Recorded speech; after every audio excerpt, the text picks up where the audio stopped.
Good morning. हम देख रहे हैं पावलोव का अनुबंधित अनुक्रिया सिद्धांत। आज हम देखेंगे पावलोव के जो सिद्धांत दिए थे उसकी क्या आलोचना हुई।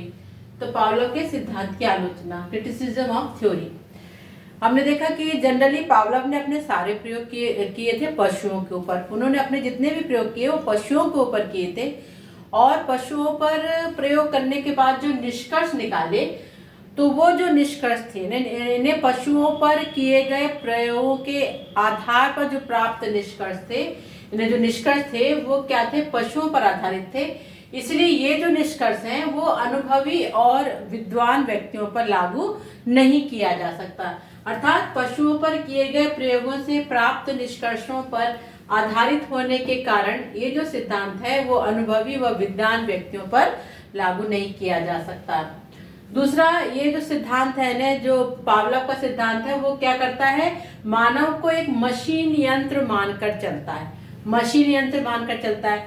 परंतु मनुष्य क्या करता है, अपनी सभी क्रियाओं का संचालन मशीन के आधारित नहीं करता है, मशीन के जैसा नहीं करता, बल्कि वो अपनी क्रियाओं का संचालन चिंतन के आधार पर, तर्क व कल्पना के आधार पर करता है।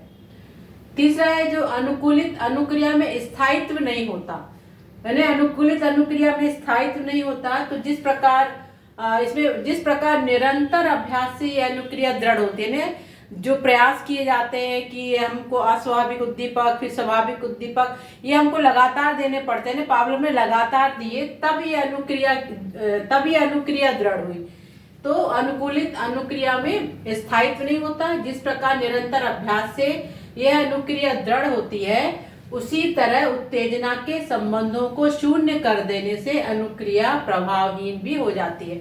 यानी कि यदि हम उसको अस्वाभाविक उद्दीपक दे रहे हैं फिर स्वाभाविक उद्दीपक दे रहे हैं, ये प्रयास कई बार करना पड़ता है, तब जो अनुक्रिया दृढ़ होती है दोनों के बीच में। लेकिन यदि उत्तेजन उद्दीपन के संबंधों को शून्य कर दिया जाए, मतलब जैसे हमने अस्वाभाविक उद्दीपक दे दिया लेकिन भोजन नहीं दिया, तो ऐसी स्थिति में जो अनुक्रिया है वो प्रभावहीन भी हो जाती है। चौथा है सीखने में अभ्यास व प्रबलन को अधिक महत्व देता है। यानी जो पावलोव का सिद्धांत है वो सीखने में अभ्यास को, प्रबलन को अधिक महत्व देता है। जबकि क्या होता है कि मनुष्य क्या हमेशा सीखने के लिए उसको सदैव हमको पुरस्कार व प्रबलन की आवश्यकता नहीं होती, मतलब हर बार उसको सीखने के लिए ना पुरस्कार देना पड़ता है ना प्रबलन की आवश्यकता होती है। पांचवा है सीखने की प्रक्रिया की वस्तुगत व्याख्या नहीं करता। नहीं, ये सिद्धांत जो है सीखने की प्रक्रिया की वस्तुगत व्याख्या नहीं करता और ना ही उसके मूलभूत आधार पर प्रकाश डालता है। छठवा है इस सिद्धांत में जो अनुबंधन है बहुत ही अस्वाभाविक व कृत्रिम परिस्थितियों में होता है, जबकि सीखना जो होता है वो स्वाभाविक परिस्थितियों में होता है। इस प्रकार ये 6 पॉइंट है जिसके आधार पर पावलोव के सिद्धांत की आलोचना की गई। तो आज बस यहीं तक, मिलते हैं अगले वीडियो में, बने रहिए मेरे साथ। Thank you.